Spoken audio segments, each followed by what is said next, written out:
the city of London Bank can start to fall. Everyone can see them crapping over us all. Paint the whole world with a whitewash!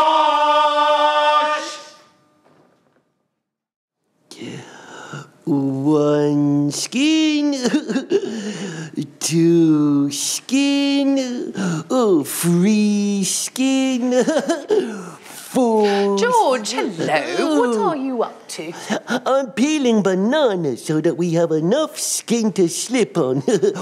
As Chief Executive of the Finance Service Authority, I didn't realise how much we would need. Oh, really, George? Well, stop doing that for now and please help me find Zippy. I can't find him anywhere and I haven't seen him for what seems like weeks. What's that noise? I don't know, boys and girls. Can you hear that sound? There you are, Zippy. Oh, dear Lord. Where have you been? What have you been up to? Oh, well, I like that. George tells me to take charge of the short-selling investigation, and that's the thanks I get.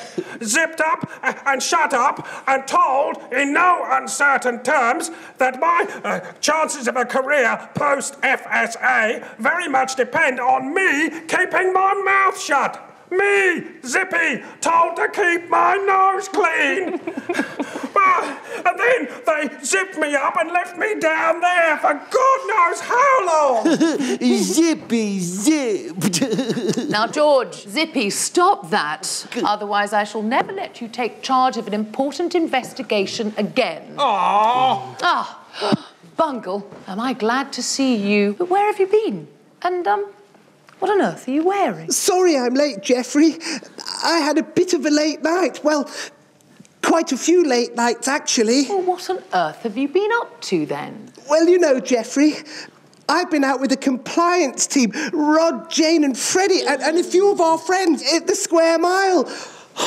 Those city boys, Geoffrey, they work hard, they play hard, up all night, champagne and caviar, a bit of dancing, then up at dawn for another day down at the wharf. But you were meant to be keeping an eye on the city, Bungle, not going out and partying with it. And what with that trip to Europe with your friend Miffid, I must say your expenses were pretty impressive. How long has this partying been going on, Bungle? Oh, well, about a decade or more. Did you not hear, Geoffrey? Too much liquidity. Everybody was rolling in spare cash. There was no stopping it. That's right, Geoffrey.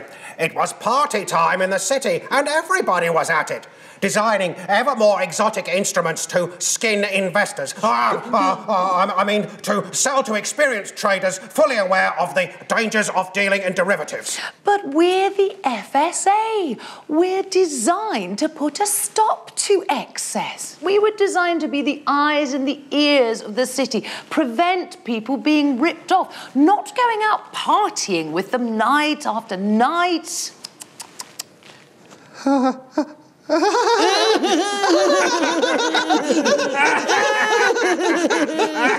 stop that and pull yourselves together. And Bungle, can you please explain to me what on earth you're wearing? Didn't you hear, Geoffrey? They've given me a bank to play with. They've even named it after me. Bungle Bank! We made such a cock-up of regulating it in the first place, they thought we had better finish off the job to help the Treasury keep it in state hands. I've been helping civil servants write off subprime assets before they end up on the country's balance sheet. Oh, and I've also been making sure those self-cert mortgages don't default. Then there's the credit default swap problem. Oh, and of course, there's our original problem with the wholesale financing market. Bungle, what on earth are you talking about? I don't understand. George, what is he talking about? What should I know, Geoffrey? But you're the head of the FSA, George. This really is too awful. Now then, I tell you what. I'll take care of all of this lot. And tomorrow we'll come back for the programme and we'll be looking at the government's financing initiatives through the pear-shaped window. Jeffrey. Yes, George? Well, about tomorrow's programme. What about tomorrow's programme, George? Well, I looked at the script, but I couldn't work out what it said. Really? Let me have a look, George, and see if I can explain it to you. Tomorrow, the FSA team find out how to arrange a piss-up in a brewery. George. Well, that's all we have time for today, boys and girls. Bye! Bye! Bye! Bye!